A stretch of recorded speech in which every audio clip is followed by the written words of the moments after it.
और सबसे पहले बात करेंगे भूपेंद्र पटेल, जो कि सीएम की रेस में आगे निकल गए हैं। जो लोग रेस में पीछे छूट गए, उनमें एक अहम नाम है डिप्टी सीएम नितिन पटेल का। जी हां, भूपेंद्र पटेल से रेस में चढ़ने पर नितिन पटेल नाराज हैं या मान गए हैं, इसे लेकर अटकलें अब भी जारी हैं। खबर यह है कि भूपेंद्र पटेल नितिन पटेल से मिलने उनके घर जा रहे हैं। कल रात मेहसाणा की सभा में नितिन पटेल के बयान के कई मायने निकाले जा रहे हैं।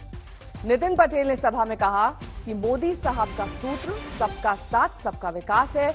उसी सूत्र के आधार पर पिछले 30 साल से मैं बीजेपी के लिए काम कर रहा हूं। कई उतार चढ़ाव मैंने देखे हैं। मैं और कहीं का नहीं, बल्कि मैं मेहसाणा का हूं, जिस वजह से मुझे सत्ता का कोई मोह नहीं। पार्टी ने जो जिम्मेदारी सौंपी है मैं वही करता हूं। पार्टी के सुख से सुखी होता हूं और पक्ष के दुख से दुखी हो जाता हूं।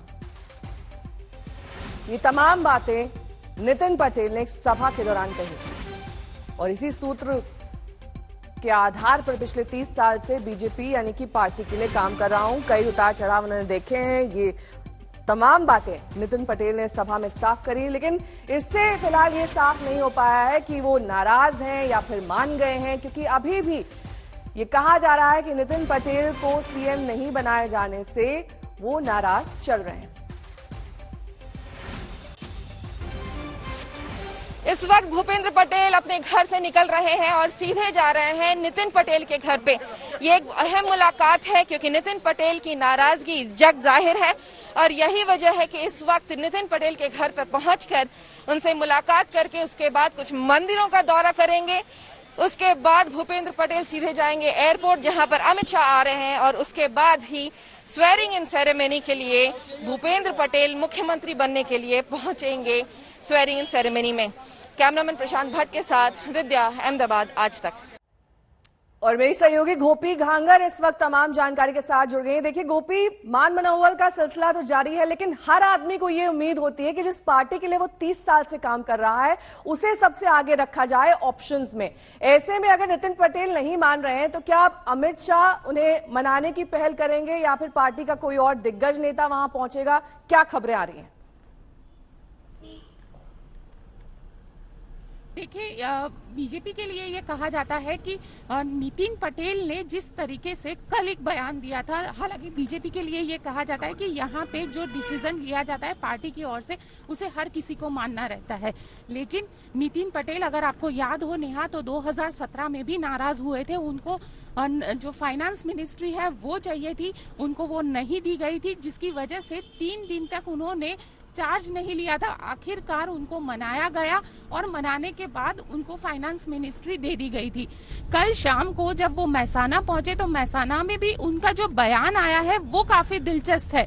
उन्होंने ये कहा कि मैंने कई ऐसे उतार चढ़ाव देखे हैं, मैं विपक्ष में भी बैठा हूं, लोग अगर ये मान रहे हैं कि मैं नाराज हूं तो ऐसा नहीं है, लेकिन जो उनकी नाराजगी थी वो उनके चेहरे से साफ दिखाई दे रही थी, क्योंकि उम्मीद काफी ज्यादा थी उनको कि एज ए सीनियरिटी में उन्हें ही गुजरात का मुख्यमंत्री बनाया जाएगा। लेकिन भूपेंद्र पटेल का नाम लिया गया है। हालांकि अब सवाल ये भी है, क्योंकि कैबिनेट में कई सारे बदलाव होने हैं, तो वैसे में 2 पाटीदार यानी मुख्यमंत्री पाटीदार और डिप्टी सीएम पाटीदार, ये कॉम्बिनेशन क्या चलेगा, ये भी सवाल है। तो हो सकता है कि नितिन पटेल को डिप्टी सीएम ना भी बनाए। सीनियरिटी है, कहीं ना कहीं नितिन पटेल को मंत्रिमंडल से हटाया भी जा सकता है। इस तरीके की भी बातें जो सीनियर इस वक्त कुछ तस्वीरें भी आ रही हैं। नितिन पटेल दिखाई दे रहे हैं इस तस्वीर में। ये वही नितिन पटेल है जिनका ये कहना है कल मेहसाणा की एक सभा में कि मैं पार्टी के लिए 30 साल से काम कर रहा हूं, मुझे सत्ता का मोह नहीं है। लेकिन अगर सत्ता का मोह नहीं होता तो भूपेंद्र पटेल उनके घर क्यों पहुंचते उन्हें मनाने के लिए? जाहिर तौर पर यहां पर नाराजगी नितिन पटेल की है कि उन्हें क्यों नहीं कमान दी गई सीएम पद की। सुबह से ही लोगों के आने का सिलसिला उनके घर पर जारी है, लेकिन अब देखना दिलचस्प होगा कि किस तरीके से उनका पोर्टफोलियो दिया जाता है, उन्हें मंत्रिमंडल में कैसे शामिल किया जाता है कि नाराजगी दूर हो सके। हालांकि आज 2:30 बजे शपथ ग्रहण समारोह होना है। भूपेंद्र पटेल बतौर सीएम गुजरात होंगे और ये देखिए, हम आपको वो बयान दिखा रहे हैं नितिन पटेल का जो उन्होंने कल मेहसाणा में दिया था। उन्होंने कहा कि सत्ता का कोई मोह नहीं है, और अगर ऐसा होता तो फिर नाराजगी क्यों होती? ये सवाल बार बार उठ रहा है। पार्टी के सुख से वो सुखी होते हैं और पार्टी के दुख से दुखी। ये तमाम बातें नितिन पटेल की ओर से कही गई।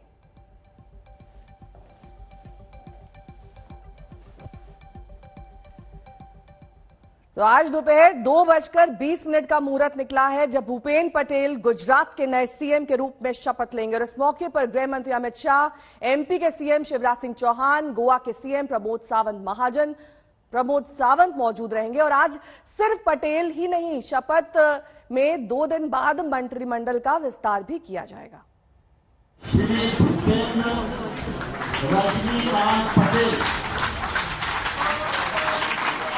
न चर्चा थी न रेस में दिख रहे थे, लेकिन जब ऐलान हुआ तो सब चौंक गए।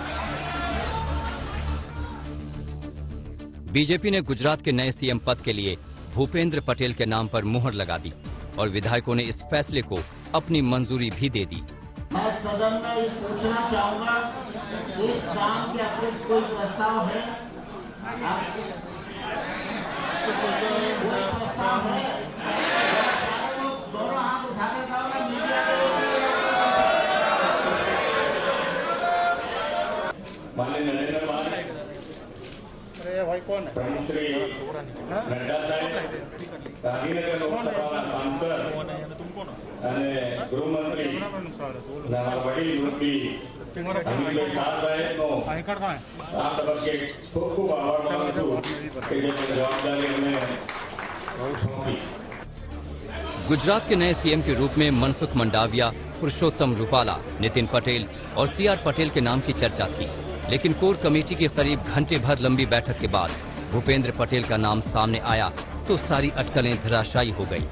पार्टी हमारे शीर्ष नेतृत्व ने ये जो निर्णय लिया है, भूपेन्द्र भाई सक्षम है और आने वाले चुनाव उनके नेतृत्व में अवश्य भारतीय जनता पार्टी अच्छी तरह से जीतेगी, हमें सबको पूर्ण विश्वास है। भूपेन्द्र पटेल के बारे में कहा जाता है कि वो संगठन पर अच्छी पकड़ रखते हैं। पाटीदार समुदाय से आने वाले भूपेन्द्र पटेल अमित शाह के करीबी नेताओं में भी गिने जाते हैं।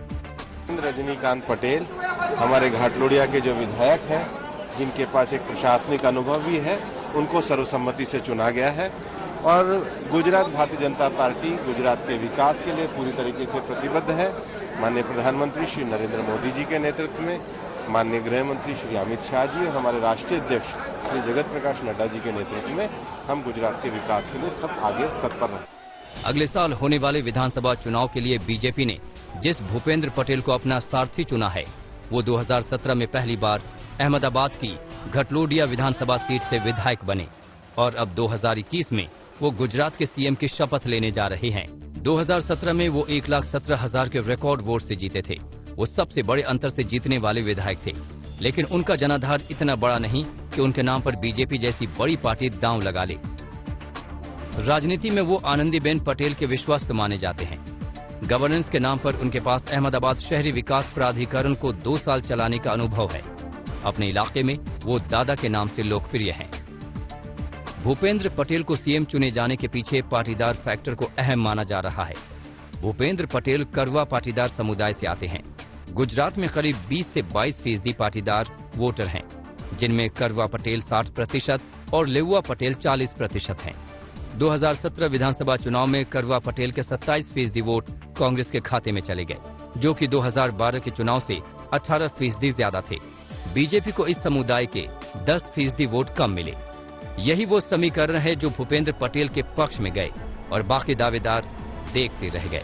गांधीनगर से गोपी घांगर के साथ आज तक ब्यूरो। तो भूपेन्द्र पटेल की ताजपोशी से उनके समर्थकों में जश्न का माहौल है। पार्टी दफ्तर से लेकर पटेल के घर तक सड़कों पर भूपेन्द्र पटेल समर्थकों का हुजूम उमड़ पड़ा।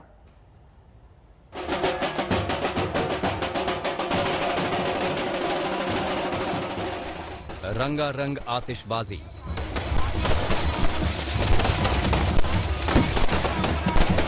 कार्यकर्ताओं का भारी हुजूम। गांधीनगर में बीजेपी दफ्तर के बाहर की यह तस्वीर है। गुजरात के नए सीएम चुने जाने के बाद जब भूपेन्द्र पटेल पार्टी दफ्तर पहुंचे तो कुछ इसी अंदाज में उनका स्वागत हुआ। बतौर विधायक पहले कार्यकाल में ही सबको चौंकाते हुए भूपेन्द्र पटेल गुजरात के सीएम की कुर्सी तक पहुंचे हैं। उनके नाम का ऐलान होते ही उनके विधानसभा क्षेत्र घाटलोदिया में समर्थकों में खुशी की लहर दौड़ गई। भूपेंद्र पटेल समर्थकों के लिए ये होली दिवाली जैसी खुशी थी। विजय रूपाणी का उत्तराधिकारी चुने जाने के बाद जब पटेल अपने घर पहुंचे तो देखिए किस तरह उनके स्वागत में लोगों की भीड़ सड़कों पर नजर आई। आप देख लीजिए, ढोल नगाड़ों से उनका स्वागत हो रहा है। साथ ही जो महिलाएं हैं वो यहाँ पर आप देख लीजिए कि जो डांस कर रही हैं, नृत्य कर रही हैं और जिस तरह से भारत माता की जय का नारा लगा के यहाँ पे घर वालों ने स्वागत किया है अपने यहाँ पर मुख्यमंत्री का। परिवार की तो मानो खुशियों का ठिकाना नहीं था। जिस प्रकार के वो काम उसका था न, वो काम जो करते थे उससे तो हमको लगता था कि वो सीएम लेके पार्टी वाले उसको कुछ जवाबदारी देंगे, बड़ी जवाबदारी देंगे, वो था। लेकिन सीएम का तो नहीं था हमको। आज भूपेंद्र पटेल गुजरात के लिए नए सीएम के रूप में शपथ लेंगे। शपथ की पूर्व संध्या में उन्होंने भगवान जगन्नाथ का आशीर्वाद लिया और फिर अहमदाबाद के अदलाज स्थित ट्री मंदिर में भी आशीर्वाद लिया। गुजरात में अगले साल चुनाव है। ऐसे में भूपेंद्र पटेल के सामने चुनौती बीजेपी के करीब 2 दशक से लंबे शासन को बरकरार रखने की है। विद्या के साथ गोपी घांगर, अहमदाबाद, आज तक।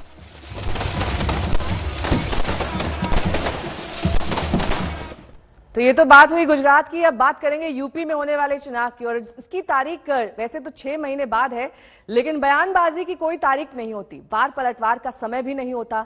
जब मौका मिलता है तब एक दूसरे के खिलाफ बयानों के तर्कश के तीखे तीर चल जाते हैं।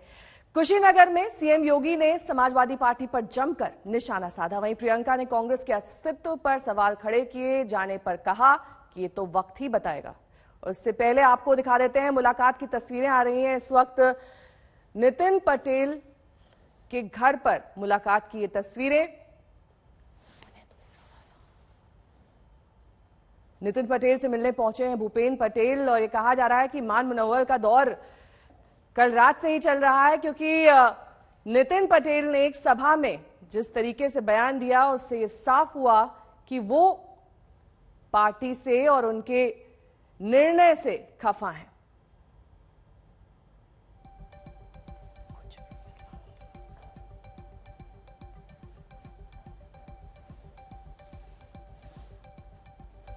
तो चलिए अब आपको दिखा देते हैं कि प्रियंका गांधी और योगी आदित्यनाथ के बीच किस तरीके से बयानों के तीर चल रहे हैं। अब्बाजान कहने वाले आसन हजम कर जाते थे, तो देखा जाएगा किसका अस्तित्व है। क्या राम भक्तों पर गोली चलाने वाले राम मंदिर बनाते? लड़ाई अस्तित्व की है। किसी के लिए सरकार के अस्तित्व का सवाल है तो किसी के लिए अपनी खोई जमीन के अस्तित्व को हासिल करने का सवाल। लड़ाई 2022 की है, यूपी विधानसभा चुनाव की है। बयानों की गोली निकली तो अब्बाजान से लेकर तालिबान तक जा पहुंची। कुशीनगर में सीएम योगी ने 120 करोड़ की विकास योजनाओं का लोगों को सौगात दिया। फिर समाजवादी पार्टी के सियासी समीकरण पर तीखे अंदाज में हमला बोल दिया। अब्बाजान कहने वाले आसन हजम कर जाते थे।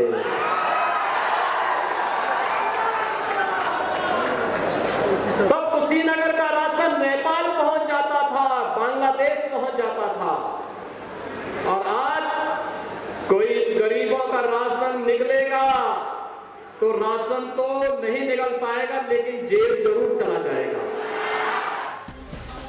समाजवादी पार्टी पर सीरियल अटैक का ये सिलसिला तेज हो गया है। अब तो चुनाव करीब है, अगले साल की शुरुआत में ही वोट गिरने हैं, लिहाजा राम मंदिर आंदोलन के मुद्दे की तपिश दिखने लगी है। क्या राम भक्तों पर गोली चलाने वाले राम मंदिर बनाते? क्या गोली चलाने वाले और दंगा कराने वाले कश्मीर से धारा 370 को हटाते? तालिबान का समर्थन करने वाले क्या 3 तलाक को रोकते? तो भाइयों बहनों, फिर इस जातिवादी और वंशवादी मानसिकता को प्रदेश की जनता कतई बर्दाश्त न करे। यूपी में बीजेपी से लेकर समाजवादी पार्टी, बीएसपी से लेकर कांग्रेस, हर पार्टियों ने जोर लगा दिया है। प्रियंका गांधी भी रायबरेली से लेकर अमेठी तक दौड़ लगा रही हैं। रायबरेली में पीड़ित परिवार का दर्द जाना तो कार्यकर्ताओं के साथ मंत्रणा भी की, लेकिन जब बीजेपी ने कांग्रेस के ही अस्तित्व पर सवाल खड़े किए तो प्रियंका ने वक्त का हवाला दे डाला। तैयारियां हो रही हैं। अब मैंने अपने संगठन, अपने कार्यकर्ताओं से मीटिंग रखी है जी। तो कर रहे हैं। भाजपा कह रही है कांग्रेस का अस्तित्व नहीं है, वो देखा जाएगा किसका अस्तित्व है। प्रियंका ने अपने दौरे के दौरान मंदिर में भी मत्था टेका, पुजारी से आशीर्वाद लिया। पुजारी का दावा है कि उन्होंने यूपी और देश में कांग्रेस राज के लिए मंदिर में प्रार्थना की। प्रियंका इस बार फूंक फूंक कर कदम रख रही हैं, लिहाजा जब उनसे योगी के अब्बाजान वाले बयान पर सवाल पूछा गया तो वो कुछ भी बोलने से बचती रहीं।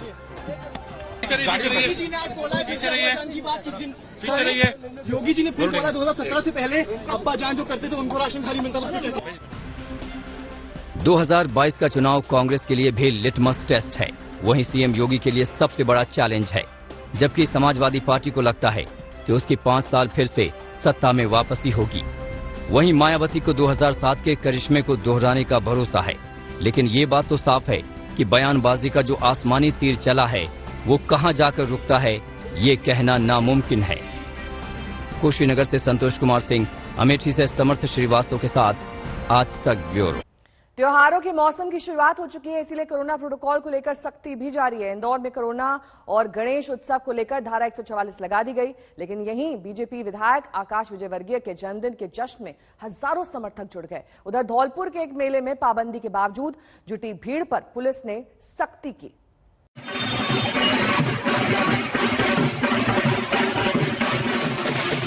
हजारों लोगों की भीड़, किसी उत्सव और मेले जैसा माहौल।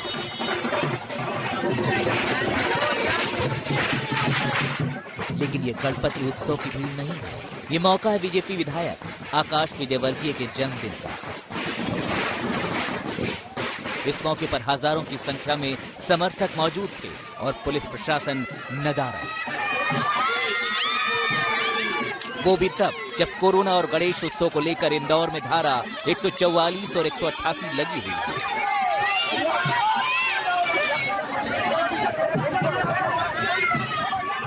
जिला प्रशासन की तरफ से सख्त निर्देश है कि गणेश उत्सव में 10 लोगों से ज्यादा एक साथ नहीं जमा हो सकते। उसी इंदौर की सड़कों पर मेला लगा है। भीड़ के बीच विधायक जी खुद तो मास्क लगाए थे, लेकिन वहां मौजूद भीड़ में मास्क और सोशल डिस्टेंसिंग दोनों गायब थे। आकाश विजयवर्गीय के घर के बाहर मंच सजा था, पूरी गली में तिल रखने की जगह नहीं थी। मैं अपने आप को सौभाग्यशाली मानता हूं कि सभी लोग इतना प्यार, आशीर्वाद, स्नेह देते हैं और आज हमने इसी आशीर्वाद और स्नेह की वजह से सभी मंदिरों में जाकर के प्रार्थना की है कि सभी के जीवन में सुख, समृद्धि, शांति बनी रहे, सभी का कल्याण हो और ईश्वर हमें भी ऐसी शक्ति दे कि हम सबकी सेवा कर सकें।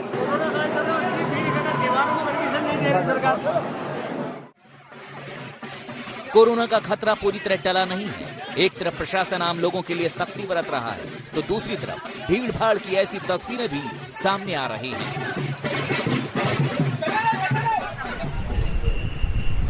राजस्थान के भरतपुर में चिकित्सा राज्य मंत्री डॉक्टर सुभाष गर्ग के स्वागत समारोह में भी ऐसी ही लापरवाही देखने को मिली। तो मेरा जो ड्रेनेज का प्लान है, जिसके लिए 275 करोड़ रुपए स्वीकृत किए सरकार ने। कार्यक्रम में मास्क और सोशल डिस्टेंसिंग की परवाह किसी को नहीं थी। राज्य के चिकित्सा राज्य मंत्री कोरोना प्रोटोकॉल का जिम्मेदारी से पालन नहीं करेंगे तो जनता में क्या संदेश जाएगा। राजस्थान के ही धौलपुर में देव छठ पर लगने वाले लक्खी मेला पर कोरोना की वजह से रोक लगाई गई थी, लेकिन लोग वहां भी पहुंच गए थे। भीड़ जमा होने से रोकने के लिए पुलिस को हल्का बल प्रयोग भी करना पड़ा।